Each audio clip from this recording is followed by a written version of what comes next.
आज आपके बीच मैं ऐसे शख्सियत से वार्ता कराने वाला हूं और वो सब्जेक्ट SIR है जो बिहार में गहन भोटन पुनरीक्षण का काम चला रहा था, जिसमें आपको ज्ञात है कि 65,64,000 नामों के अलग अलग सेगमेंट से हटाए गए हैं। उसके विस्तृत जानकारी के लिए, वार्ता के लिए हमारे प्रणव झा साहब आपको संबोधित करेंगे। उसके पहले मोटे मोटे दो बात आपके बीच रख देना चाहता हूं कि बिहार प्रदेश कांग्रेस कमेटी ने 2 तारीख को एक पत्र जारी किया और फिर दोबारा 3 तारीख को एक पत्र जारी किया इंडिया गठबंधन के तरफ से, और उसमें हमने इलेक्शन कमीशन से जो मांग की कि आप 65,64,000 के लगभग आपने नाम वोटर लिस्ट से अलग कर दिया और उनके ईपिक नंबर से बाहर कर दिया। उसमें हमने मोटे मोटे ये दोनों पत्रों के माध्यम से हमने सवाल किया था, जिसका सवाल अब तक हम लोगों को अप्राप्त है। और वो पहला सवाल था कि जिनको आप मृत पाए गए, जिनको आप अस्थायी तौर से उपलब्ध नहीं पाए गए, जिनको आप उस पत्ते पर नहीं पाए, इन सारी सेगमेंट में किन किन वोटरों के नाम आपने बाहर किया, उनको वोट देने से वंचित किया, उसकी विस्तृत सूची नाम और पते के साथ और वोटर लिस्ट से बाहर करने के कारण इलेक्शन कमीशन बिहार प्रदेश कांग्रेस कमेटी को मुहैया कराए। और हमने अपने लीगल एक्सपर्ट को वहां मैंने लगाया, लेकिन आपको बताते हुए आश्चर्य होगा कि कहीं भी इलेक्शन कमीशन के वेबसाइट पर या उनके प्रेस ब्रीफिंग में जो वेबसाइट पर अपलोड करते हैं, उसमें कहीं भी उनके नाम पता का जिक्र नहीं है। कैसे हटें, उनका क्या नाम था, उनके पिता का क्या नाम था। तो इसलिए इलेक्शन कमीशन जब तक ये बातें नहीं बताएगी, तब तक इलेक्शन कमीशन संदेह के घेरे में घेरे जाएंगे। दूसरी बात कि कई ऐसे मृत पाए गए लोगों को सूची से एलिमिनेट करने का जो सूची जारी हुआ है, कल मैं नालंदा में था, एक बूथ पर कई ऐसे लोग हैं जो उनको मृत के नाम पर उनको नाम हटाए गए हैं।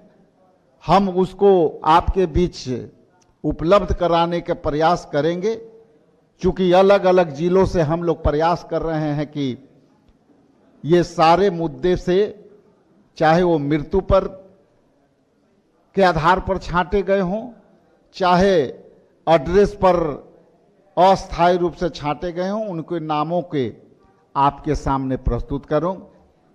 इसलिए विस्तृत जानकारी के लिए मैं अपना माइक आदरणीय प्रणव झा जी को सौंप रहा हूं। आग्रह है कि आपको संबोधित करें। बहुत बहुत धन्यवाद। धन्यवाद अध्यक्ष जी। अध्यक्ष जी ने आपको विस्तार से बताया और उसका अगर सारांश मैं कहूं तो आज सुबह जब मैंने अखबार खोला यहां,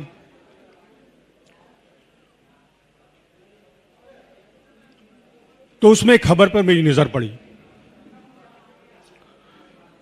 और खबर का जो मतलब है वो है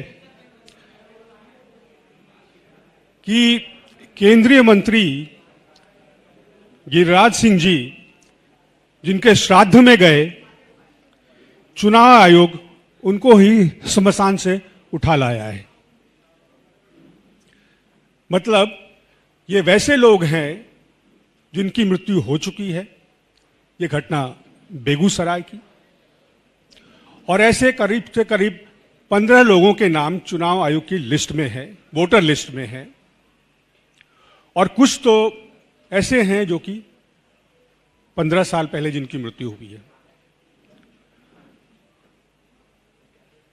तो इसके बाद कहने को कुछ रहता नहीं कि वोटर लिस्ट दुरुस्त करने के नाम पर जो खेल खेला जा रहा है सत्ता में बैठे लोगों के द्वारा, जिस तरह से सुप्रीम कोर्ट के ऑब्जर्वेशन की अनदेखी की जा रही है, उसको बुलडोज करने की कोशिश हो रही है। समय है जनता को जागरूक होने का, सरकार से सवाल पूछने का। और सवाल बड़ा सिंपल है, साधारण है कि जो प्रक्रिया वैधानिक नहीं है उसका निष्कर्ष, उसका परिणाम वैधानिक कैसे हो सकता है। वोटर लिस्ट अगर दुरुस्त करना था, अगर स्पेशल इंटेंसिव ड्राइव करना था, तो राजनीतिक पार्टियों से बात होनी चाहिए थी, नागरिक से विचार विमर्श होना चाहिए था, तैयारी होनी चाहिए थी। कई बार समाज के ऐसे लोगों को चुनाव आयोग अपना चेहरा बनाती है जिनकी क्रेडिबिलिटी होती है, और कभी भी चुनाव आयोग के प्रयास का आशय जो है यह नहीं होता कि वोटरों की संख्या कम कर दी जाए। चुनाव आयोग हमेशा वोटर की संख्या बढ़ाने की कोशिश करता है। यह चुपचाप की गई प्रक्रिया यह बताती है कि दाल में काला है। ये कवायद जो है वो विरोधी पक्ष के वोटरों को वोटर लिस्ट से काटने का प्रयास है, क्योंकि चुपचाप कैसी चीजें की जाती है। चुपचाप चुनाव में चंदा लिया जाता है, चुपचाप पीएम केयर फंड्स में पैसा लिया जाता है, चुपचाप एयरपोर्ट, देश के संसाधन पीएसयूज उसे बेच दिए जाते हैं। ये चुपचाप वोटर लिस्ट का काम नहीं होता, क्योंकि लोकतंत्र का रीढ़ जो है वो वोटर है। और इसमें मजेदार बात यह है कि प्रक्रिया शुरू होने के पहले जो चुनाव आयुक्त हैं उन्होंने कहा कि कम से कम 20% लोग तो कटेंगे, उनका नाम बाहर होगा। यह उनको शुरू में कैसे पता कि 20% लोग कटेंगे, और अब देखे तो कटे हैं। और जब यह प्रक्रिया शुरू हुई तो सारे विपक्षी दल चुनाव आयोग के दरवाजे पे गए गुहार लगाने। आश्चर्य की बात है कि सत्ता पक्ष के लोग क्यों नहीं गए? उनको डर नहीं था कि उनके वोट काटे जाएंगे, कि उनके वोटरों को वोटर लिस्ट से हटा दिया जाएगा, इसका भय उनको नहीं था। क्यों? किसी तरह का आश्वासन था? कोई सांठगांठ है? यह उनके मन में, उनको डर क्यों नहीं आया? उनके मन में प्रश्न क्यों नहीं हुआ? वो शायद इसलिए है क्योंकि उनको भरोसा है कि उनके वोटरों का संरक्षण होगा। रोज संसद में प्रदर्शन हो रहा है। आज स्थगित हो गया क्योंकि शिबू सोरेन जी का निधन हो गया, लेकिन रोज संसद में प्रदर्शन हो रहा है। संसद में इसलिए हो रहा है क्योंकि संसद, सरकार तय करती है कि चुनाव आयुक्त की नियुक्ति कैसे होगी, और इस सरकार को देश के मुख्य न्यायाधीश पर, सर्वोच्च न्यायालय के न्यायाधीश पर भरोसा नहीं है। क्या यह आश्चर्य की बात नहीं कि प्रधानमंत्री को सर्वोच्च न्यायालय के मुख्य न्यायाधीश के ऊपर भरोसा नहीं है, क्योंकि उन्होंने चुनाव की नियुक्ति की प्रक्रिया से मुख्य न्यायाधीश को हटा दिया। लोकतंत्र के संरक्षण के लिए 3 संस्थाएं जिम्मेवार होती हैं: न्यायपालिका, निष्पक्ष चुनाव आयोग और मीडिया, स्वतंत्र मीडिया। अगर चुनाव आयोग की निष्पक्षता समाप्त हो जाएगी तो फिर लोकतंत्र हार जाएगा, क्योंकि तब आपकी आवाज दर्ज नहीं होगी, आवाज झूठ की दर्ज होगी।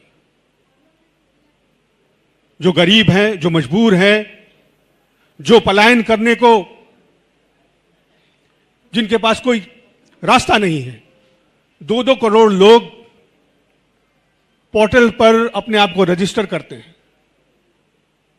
करोड़ों लोग जो है वो 10,000 से कम आय के ऊपर आश्रित हैं। तो लगातार ह्रास होते इस लोकतंत्र में, और भारत तो लोकतंत्र की जननी है।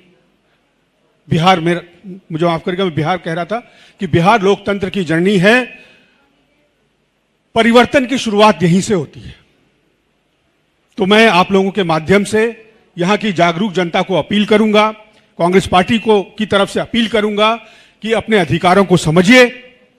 वो लोग जो आपसे वोट मांगने आते हैं, उनसे प्रश्न पूछिए कि आपके अधिकारों का हनन क्यों हो रहा है, आपके वोट को क्यों काटा जा रहा है। वो लोग, एक पूर्व चुनाव आयोग के अधिकारी ने अपना एक्सपीरियंस वो साझा किया है सोशल मीडिया पर कि उन्होंने अपना और अपनी पत्नी दोनों का डॉक्यूमेंट अपलोड किया, और जब एपिक नंबर डालकर वो चेक किया तो उन्हें यह बताया गया कि आप कृपया बीएलओ को संपर्क करें। यह हाल है उन लोगों का जिन्होंने सरकार में सेवाएं दी है, जो पढ़े लिखे हैं, जो अपने अधिकारों के प्रति जागरूक हैं। वैसे लोग जो बाहर रहते हैं, जिनको वो सुविधाएं नहीं मिली, जो सशक्त नहीं हैं, उनके अधिकार कौन दिलाएगा? उनके अधिकार को दिलाने की जिम्मेवारी आपकी है, हमारी है। आप मतलब मीडिया, हम मतलब हम राजनीतिक दल, और वो लोग जो इस प्रेस वार्ता को देख रहे हैं। यही कहकर मैं अपनी बात समाप्त करता हूं। आप सभी का बहुत बहुत धन्यवाद।